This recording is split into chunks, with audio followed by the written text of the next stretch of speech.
2011 মডেলের 8 সালে নির্বাচনের মডেল রাকসু, ডাকসু, জাকসু, একসু সবগুলোর জন্য নির্ধারিত করা হয়েছে।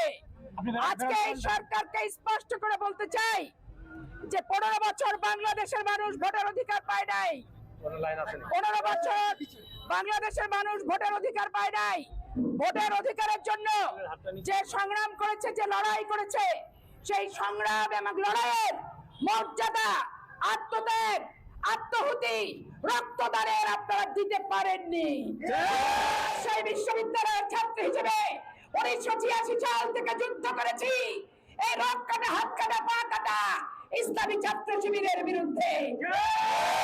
এই টাইপের নির্বাচন বাংলাদেশের মানুষ চায় না। বাংলাদেশের মানুষ চায় প্রশাসনের নিরপেক্ষতা। যাকে খুশি তাকে দেবে, যার ভোট সে দেবে।